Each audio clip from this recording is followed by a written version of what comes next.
नमस्कार। आज हम पढ़ने वाले हैं सीडीपी में सोशलाइजेशन यानी कि समाजीकरण के बारे में।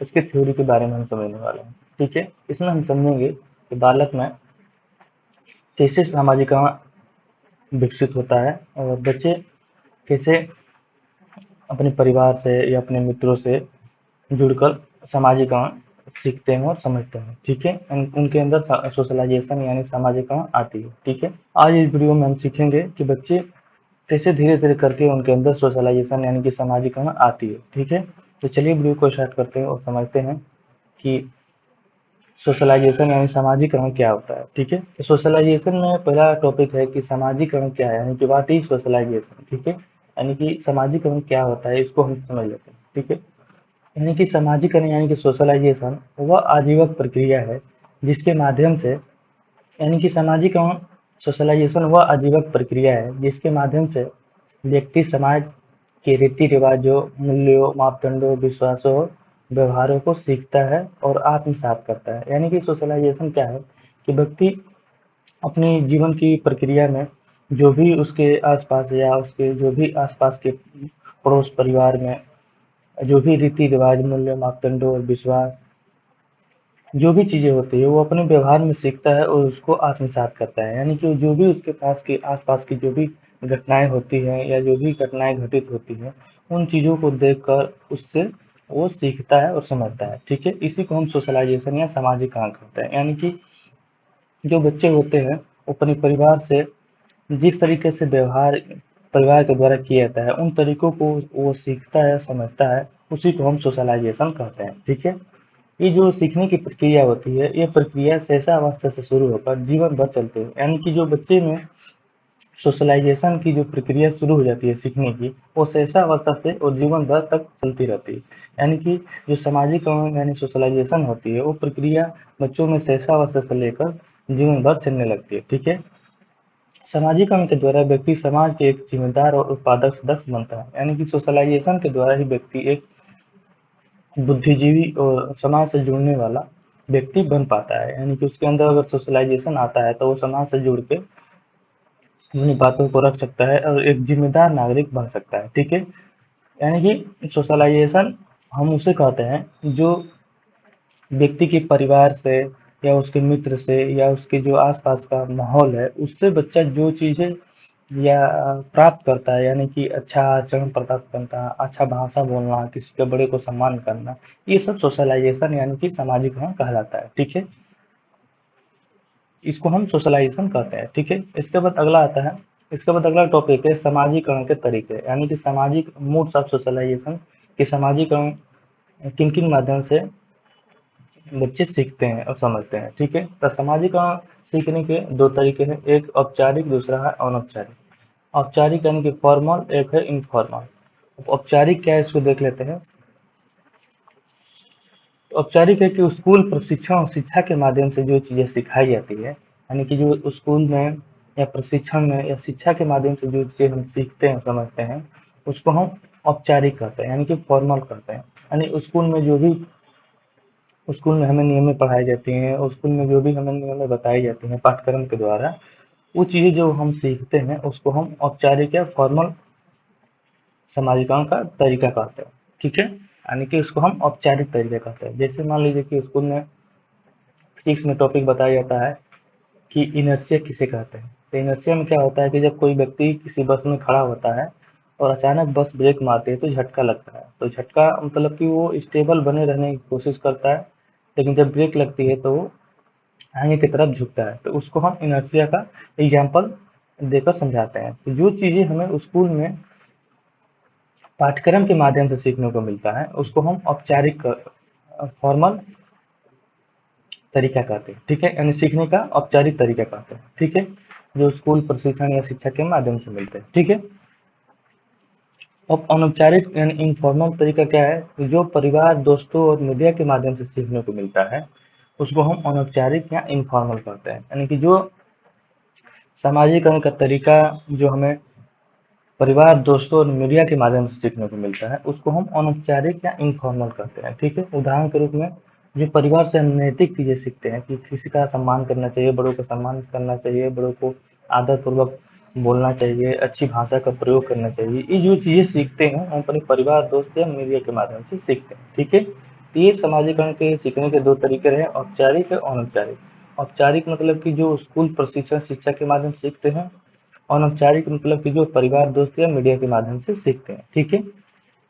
तो इससे संबंधित क्वेश्चन पूछे जा सकते हैं कि औपचारिक और अनौपचारिक समाजीकरण में कैसे कैसे लोग सीखते हैं और समझते हैं, ठीक है। इसके बाद अगला है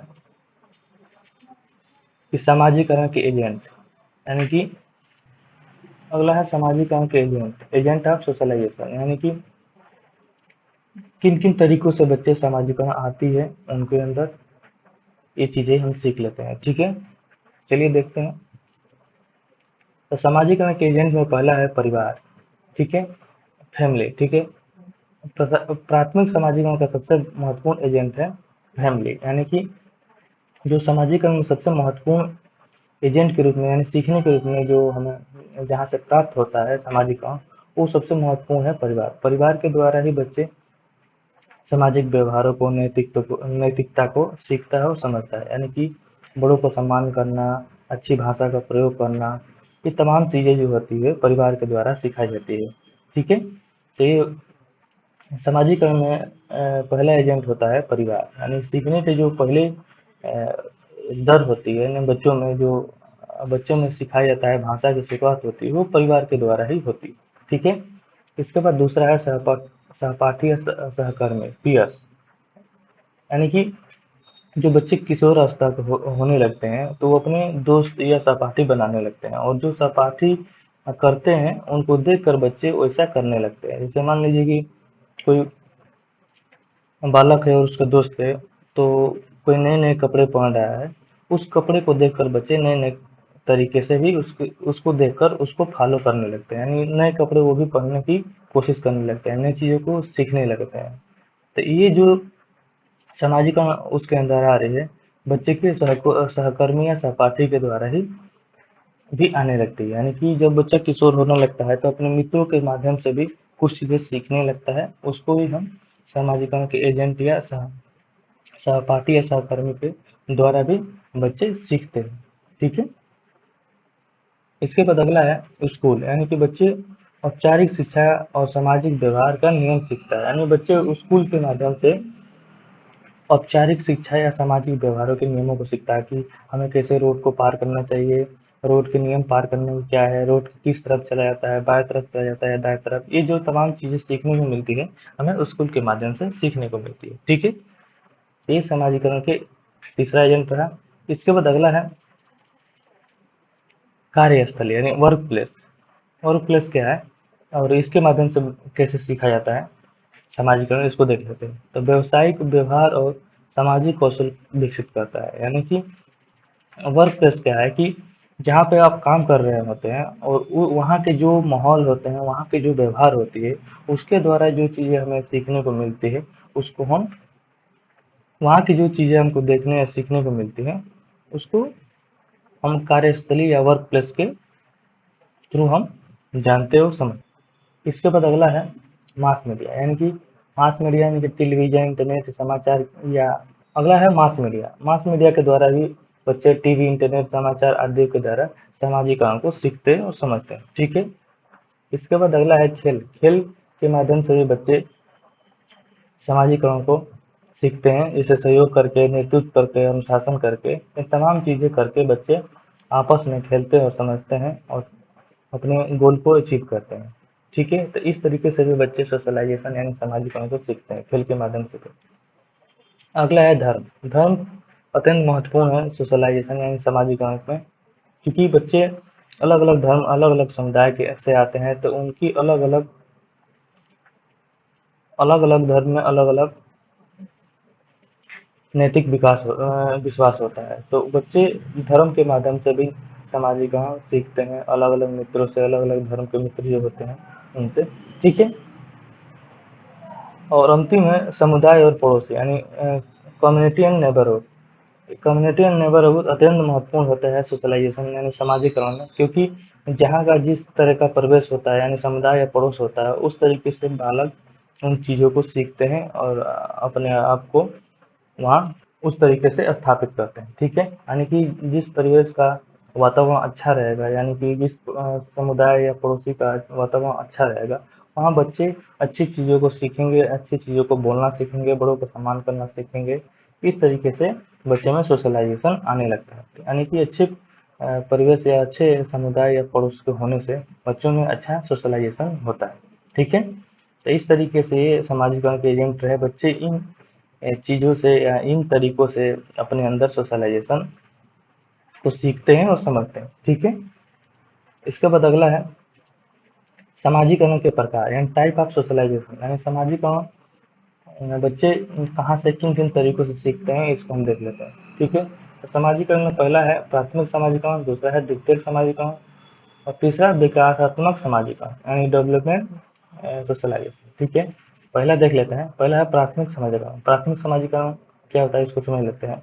यह बचपन में मुख्य रूप से परिवार के माध्यम से होता है, यानी जो प्राथमिक समाजीकरण होता है वो बच्चों में परिवार से ही देखने को समझने को मिल जाता है। यानी कि प्राथमिक समाजीकरण क्या होता है कि बच्चे सोशलाइजेशन यानी सामाजिकरण जो सीखता है वो बच्चे अपने परिवार के माध्यम से ही प्राथमिक समाजीकरण सीखता है, यानी कि प्राइमरी सोशलाइजेशन सीखता है। ठीक है, बच्चा मूलभूत व्यवहारों, मूल्यों और भाषा को सीखता है, यानी कि प्राथमिक समाजीकरण में बच्चा मूलभूत व्यवहारों को, किसी को नमस्कार करना, किसी बड़े को पैर छूना, अपनी भाषा को, ये तमाम जो चीज़ें होती हैं ये बच्चे को प्राथमिक समाजीकरण में सिखाई जाती है। ये प्राथमिक समाजीकरण प्राइमरी सोशलाइजेशन के माध्यम से बच्चा सीखता है। ठीक है, जैसे उदाहरण के रूप में माता पिता बोलना और नैतिक सिखाना, यानी बच्चों को अच्छी भाषा बोलना, नैतिकता सिखाना कि बड़ों का सम्मान करना चाहिए, बड़ों का सम्मान करना चाहिए। ये चार सारी चीज़ें जो होती हैं बच्चे अपनी परिवार में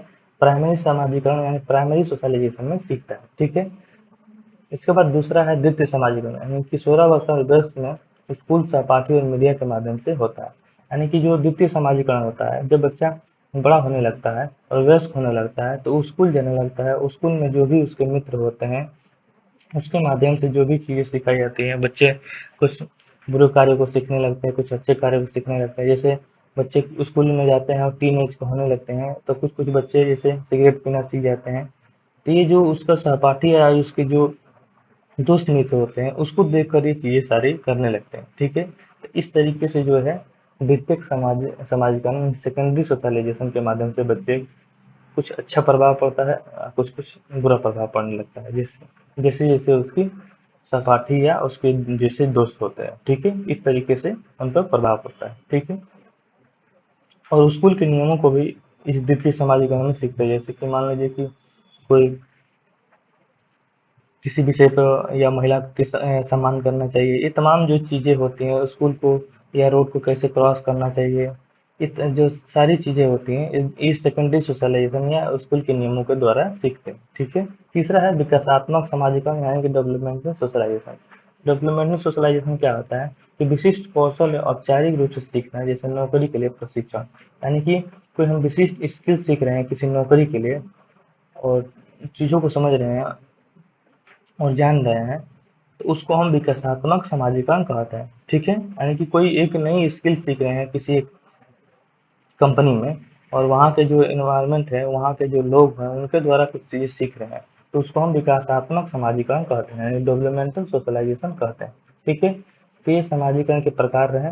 इससे संबंधित क्वेश्चन पूछे जाते हैं कि समाजीकरण में प्राथमिक समाजीकरण बच्चे को कैसे प्रभावित करता है, द्वितीयक समाजीकरण कैसे प्रभावित करता है, इससे संबंधित क्वेश्चन पूछे जाते हैं। ठीक है, इसके बाद अगला है कि सामाजिकरण के प्रभाव, यानी कि इन्फ्लुएंस ऑफ सोशलाइजेशन, सामाजिकरण से व्यक्ति में क्या प्रभाव आता है इसको हम देख लेते हैं। ठीक है, तो इसमें पहला है कि सामाजिकरण व्यक्ति के व्यवहार और व्यक्तित्व को निम्नलिखित तरीके से प्रभावित करता है। ठीक है, पहला है भाषा, यानी कि भाषा में क्या होता है कि सामाजिकरण संचार और सांस्कृतिक संचरण का माध्यम है, यानी कि बच्चों में जिस तरीके का परिवार रहेगा, जिस तरीके की भाषा बोली जाती है, बच्चे उस भाषा को सीखेगा और उसको समझेगा। ठीक है, यानी कि मान लीजिए कि कहीं पे किसी परिवार में इंग्लिश बोला जा रहा है और किसी समाज में हिंदी बोला जा रहा है तो बच्चे उन तरीकों को, दोनों भाषाओं को सीखेगा। ठीक है, कहीं तो इंग्लिश केवल बोली जाती है, बच्चे उस भाषा को केवल इंग्लिश सीखेगा। तो इस तरीके से बच्चे सोशलाइजेशन यानी सामाजिक प्रभाव के द्वारा भाषा को सीखते हैं और समझते हैं। ठीक है। दूसरा है नकल, यानी कि दूसरे के व्यवहार का नकल करना, यानी कि बच्चे इस एज में क्या होता है कि बच्चे दूसरे के व्यवहार को नकल करके चीज़ों को सीखता है और समझता है। उसके अंदर सामाजिकरण की भावना आती है। जैसे मान लीजिए उसके पिताजी दाढ़ी बना रहे हैं तो बच्चे देखकर उनको नकल करेगा, वो भी दाढ़ी बनाने की कोशिश करेगा। तो इस तरीके से इसके अंदर सोशलाइजेशन यानी सामाजिक प्रभाव के द्वारा बच्चे में नकल करने की प्रवृत्ति होने लगती है। ठीक है। इसके बाद अगला है पहचान यानी आइडेंटिफिकेशन। बच्चे उन वस्तुओं या व्यक्तियों से जुड़ते हैं जो उनकी जरूरत को पूरा करता है। यानी कि बच्चे किसी व्यक्ति को रोल मॉडल मान के या किसी व्यक्ति को फॉलो करते हैं क्योंकि वो उसकी जरूरत को चीज़ों को पूरा करेगा। ठीक है। तो इस तरीके से बच्चे सामाजिकरण के से प्रभावित होते हैं। ठीक है। इसके बाद अगला है कि सामाजिकरण का शिक्षण का महत्व, यानी कि सामाजिकरण बच्चों में क्यों आवश्यक है इसको हम देख लेते हैं। ठीक है।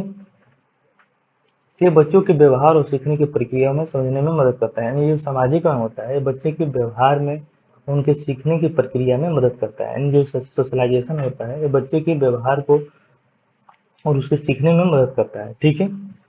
दूसरा है शिक्षक सामाजिकरण के माध्यम से बच्चे शिक्षक सामाजिकरण के माध्यम से बच्चों में सामाजिक कौशल, सहानुभूति और सहयोग जैसे गुण का विकसित करता है। यानी कि शिक्षक क्या करता है कि सामाजिकरण के माध्यम से बच्चों में सहयोग करने, सहानुभूति और किसी व्यक्ति या किसी अन्य व्यक्तियों की हेल्प करने, ये तमाम प्रकार की जो चीज़ें होती है बच्चे सोशलाइजेशन के माध्यम से सीखता है और समझता है, और उसको शिक्षक बतलाता है कि किसी का सहयोग करना चाहिए, किसका आदर करना चाहिए। ये तमाम प्रकार की जो चीज़ें होती है बच्चे सोशलाइजेशन के तहत सीखता है और समझता है। ठीक है। इसके बाद अगला है, ये शिक्षकों को बच्चे को विभिन्न पृष्ठभूमि के समझने और उनके साथ प्रभावी ढंग से काम करने को समझता है। यानी कि शिक्षक बतलाता है कि जो अलग अलग पृष्ठभूमि के बालक आते हैं वो अलग अलग तरीके से अलग अलग बच्चे, जैसे मान लीजिए कोई दिव्यांग बच्चा आता है तो उसके साथ सेम व्यवहार करना चाहिए।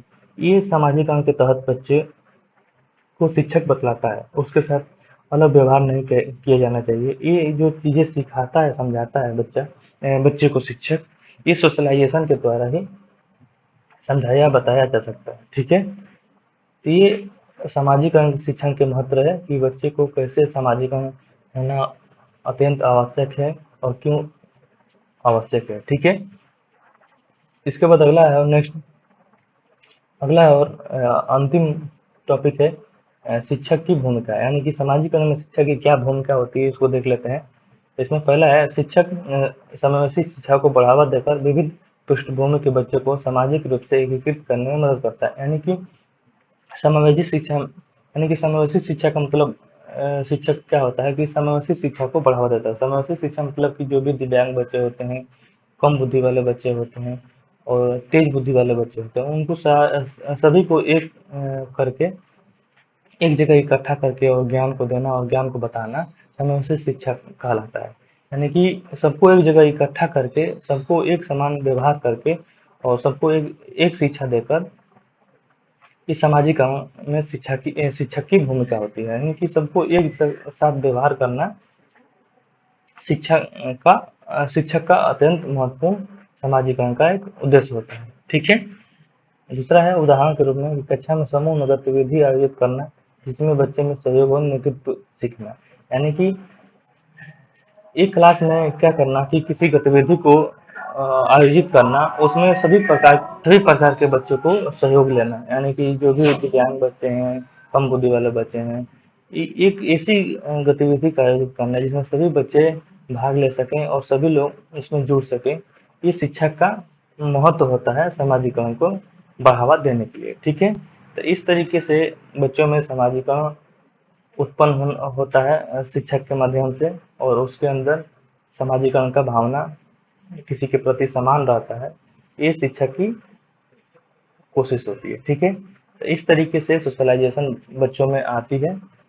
ये हम लोगों ने आज सोशलाइजेशन के बारे में समझा कि सोशलाइजेशन क्या होती है और बच्चों में किन किन माध्यमों से सोशलाइजेशन होती है। ठीक है।